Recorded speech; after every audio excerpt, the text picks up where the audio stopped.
చూస్ country delight, live better. ఇప్పుడే country delight app ని download చేసుకోండి. Right, welcome to Suman TV. నేను మీ చందు యాదవ్. నిన్న ఏదైతే ఉందో హైదరాబాద్ నుంచి ఒక ఫ్యామిలీ విశాఖపట్నం వచ్చింది. విశాఖపట్నం వచ్చిన తర్వాత విశాఖపట్నంలో ఒక వివాహానికి అటెండ్ అయ్యి అనంతరం విశాఖ సముద్ర తీరానికి సేద తీరేందుకు ఆహ్లాదంగా గడిపేందుకు అయితే సముద్ర తీరానికి వచ్చారు. అయితే వచ్చిన కొద్దిసేపటికే తల్లి అంటే ఆమె కొడుకు వరుస అవుతాడు.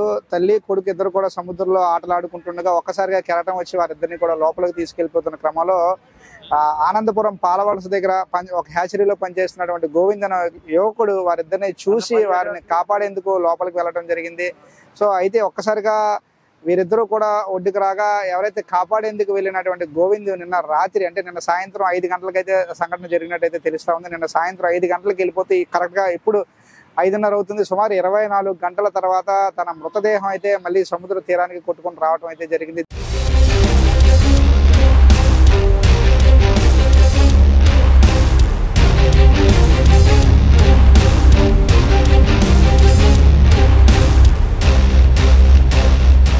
సో అయితే నిన్న సుమారు 24 గంటల తర్వాత ఎక్కడైతే మిస్ అయ్యాడో మిస్ అయిన దగ్గర నుంచి 1 కిలోమీటర్ దూరంలో ఇక్కడ అంబికా సీ గ్రీన్ హోటల్ ఉంటుంది. అక్కడ మృతదేహం ఇందాకలా కొద్దిసేపటి క్రితం అంటే సుమారు 4 నుంచి 5 గంటల ప్రాంతంలో ఆ కెరటాల దాటికి ఒడ్డుకు రావడం జరిగింది. ఇది చూసిన స్థానికులు లైఫ్ గార్డులకి సమాచారం అందించగా లైఫ్ గార్డులు వెంటనే ఇక్కడ ఉన్న 3 టౌన్ పోలీస్ స్టేషన్ సమాచారం ఇవ్వడంతో పోలీసులు సంఘటన స్థలానికి వచ్చారు. వచ్చిన తర్వాత ఎవరైతే ఉన్నారో మృతుని కుటుంబ సభ్యులకు సమాచారం ఇచ్చారో సమాచారం ఇచ్చిన తర్వాత కుటుంబ సభ్యులందరూ కూడా రావడం జరిగింది. వచ్చిన తర్వాత మృతదేహం ఏదైతే ఉందో ప్రస్తుతానికి కేహెచ్ పోస్ట్ మార్టంకి అయితే తీసుకువెళ్ళడం జరుగుతుంది. పోస్ట్ మార్టం అనంతరం కూడా వాళ్ళ సొంతూరు ఏదైతే ఉందో ఒడిశా తీసుకువెళ్తామంటూ కూడా ఆ బంధువులందరూ కూడా చెప్తా ఉన్నారు. సో ఈ సంఘటన అంతా కూడా ఒక ఎత్తు అయితే నిజంగా ఇక్కడ లైఫ్ గార్డులు ఉన్న పోలీసులు ఉన్న ప్రతి ఒక్కరూ కూడా ఎవరు మన ప్రాణాలను కాపాడుతారు అనుకోవడం అది మన పిచ్చితనం అవుతుంది. ఎందుకంటే మన ప్రాణాలు మన చేతుల్లో ఉంటాయి తప్పితే వేరే ఒకరి చేతుల్లో ఉండవు. ఎందుకంటే మన ప్రాణాలను మనమే కాపాడుకోవాలి. ఈరోజు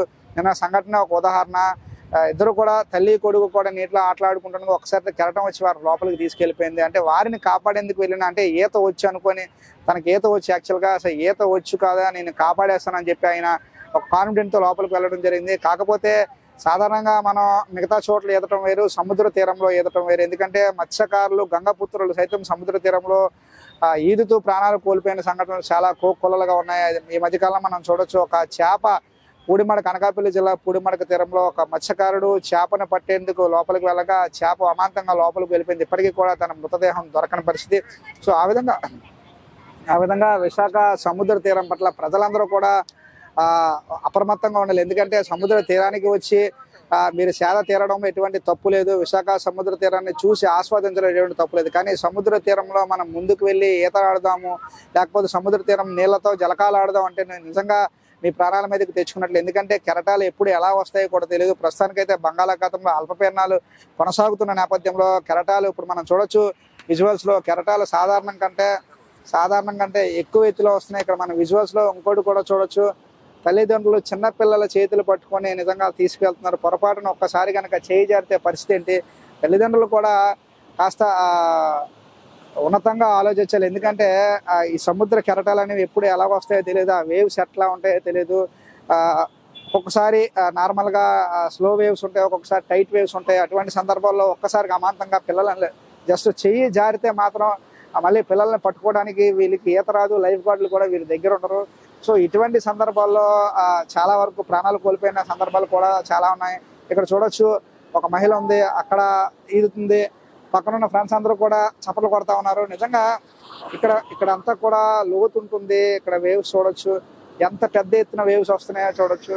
ఎంత చెప్తున్నా పోలీస్ అధికారులు చెప్తున్నారు, సైనింగ్ బోర్డులు పెడుతున్నారు, ఇచ్చట ఏదైతే నిషేధం అని చెప్తున్నారు. అయినా సరే ప్రజలు పోలీసులు చెప్పిన మాట వినకుండా లైఫ్ గార్డులు చెప్పిన మాట వినకుండా బోర్డులు పట్టించుకోకుండా ఇష్టానుసారంగా బీచ్ను చూడగానే ఒక్కసారిగా చిన్నపిల్లలు అయిపోయి సముద్రంతో ఆటలాడుతున్నారు. సముద్రంలో కేరింతలు కొట్టేందుకు వెనకడుగు వేయటం లేదు. ఇప్పుడు చూడొచ్చు నిజంగా ఒక్కసారి కనుక చెయ్యి కనుక అంటే ఒక కెరటం అంటే ఎట్లా ఉంటుందంటే సముద్రంలో ప్రతి ఒక్కరికి తెలిసిన విషయమే. సాధారణంగా కెరటాలు ఎత్తు అంటే బంగాళాఖాతంలో అల్పపీడనాలు ఏర్పడితే ఎత్తు బీభత్సంగా ఉంటుంది. అదే సాధారణంగా అయితే కొంచెం తక్కువగా ఉంటుంది.